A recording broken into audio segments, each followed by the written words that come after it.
এরই মধ্যে দর্শক আপনাদেরকে আরেকটু জানিয়ে রাখি যে ঢাকা ১৭ আসন থেকে বিএনপির ভারপ্রাপ্ত চেয়ারম্যান তারেক রহমান লড়বেন এবং মনোনয়নপত্র আজ যেহেতু জমা দেওয়ার শেষ দিন, তার পক্ষে কিন্তু মনোনয়নপত্র এরই মধ্যে দলের নেতাকর্মীরা জমা দিয়েছেন। সেই খবরও কিন্তু আমরা কম বেশি জানি।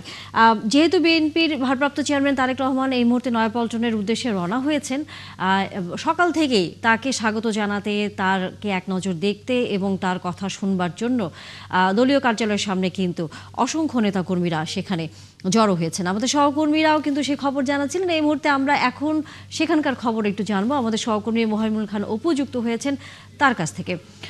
অপু, এর মধ্যে নিশ্চয়ই আপনিও জেনেছেন যে তারেক রহমান তার বাসভবন থেকে এই নয়াপল্টন কার্যালয়ের উদ্দেশ্যে রওনা হয়েছেন। হয়তো আর ঘণ্টাখানেকের ভিতরে তিনি পৌঁছে যাবেন। এই খবর এরই মধ্যে নিশ্চয়ই নেতাকর্মীর কাছেও পৌঁছে গেছে। তাদের প্রতিক্রিয়া সম্পর্কে আমাদেরকে জানান।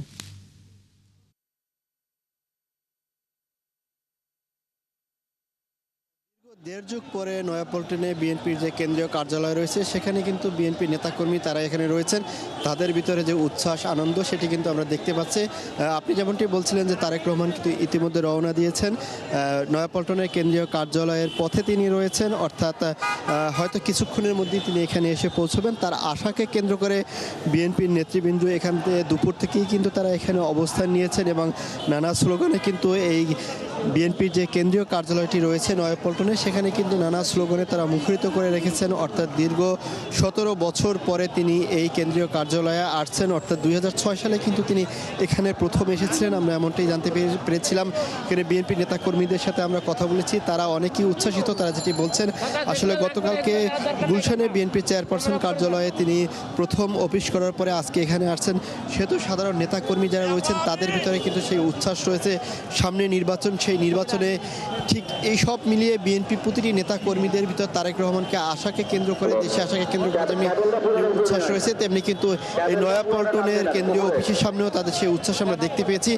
বিএনপির যে অফিসটি রয়েছে সেই অফিসটি কিন্তু সাজানো হয়েছে, সাজসজ্জার কাজ আমরা দুপুরের আগেই এটি শেষ করতে দেখেছি। এখন শুধুমাত্র যে সামনে যে সকল আনুষ্ঠানিকতা রয়েছেন, মাইকিংয়ের যে বিষয়গুলো রয়েছেন সেগুলো কিন্তু এখানে কাজ চলমান রয়েছে। তবে কয়েক শতাধিক বিএনপি নেতাকর্মী ইতিমধ্যে এখানে এসে উপস্থিত হয়েছেন। তারা স্লোগান দিচ্ছেন, তারেক রহমান রওনা দিয়েছেন, সেই বার্তাটিও তারা পেয়েছেন। তাদের ভিতরে আনন্দ উচ্ছ্বাস আমরা লক্ষ্য করতে দেখেছি। তারেক রহমান এখানে আশাকে কেন্দ্র করে প্রশাসনের দিক থেকে কড়া নিরাপত্তার ব্যবস্থা রয়েছে। আমরা এখানে বিএনপি অফিসের সামনে পুলিশ সদস্য তাদেরকে দেখতে পাচ্ছি। এখানে পাশাপাশি কিন্তু র্যাব সদস্যরা রয়েছেন, র্যাব সদস্যদের সাথে কিন্তু ডগ স্কোয়াড রয়েছে। এছাড়া তারা কিন্তু বোম ডিসপোজাল ইউনিট সেই সব বিষয় নিয়ে কিন্তু তারা এখানে রয়েছেন। এবং এর পাশাপাশি আমরা সেনাবাহিনীর টহল টিমকেও কিন্তু এখানে টহল দিতে দেখেছি। এবং সব মিলিয়ে এখানে বিএনপি নেতাকর্মীদের যে উচ্ছ্বাস সেটি কিন্তু এই নয়াপল্টনের সড়কটিতে ছড়িয়ে পড়েছে।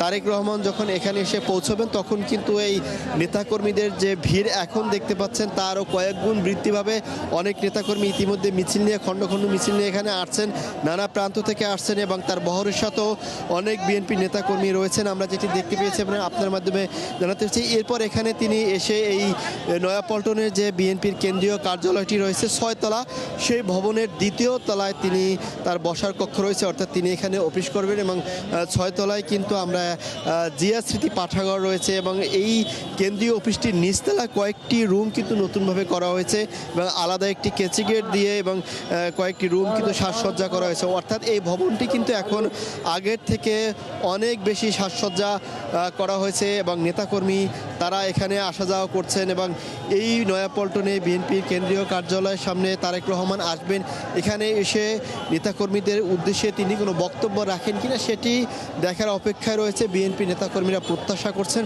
তারেক রহমান এখানে এসে তাদের উদ্দেশ্যে কিছু বলবেন, এমনটি তাদের মুখ থেকে আমরা শুনতে পেয়েছি। তারা প্রত্যাশা করে বলছেন। এর আগে ৩০০ ফিটে গণসংবর্ধনায় তিনি তখন স্বদেশ প্রত্যাবর্তনের দিনে বৃহস্পতিবার কিন্তু তিনি বক্তব্য রেখেছিলেন দেশবাসীর উদ্দেশ্যে।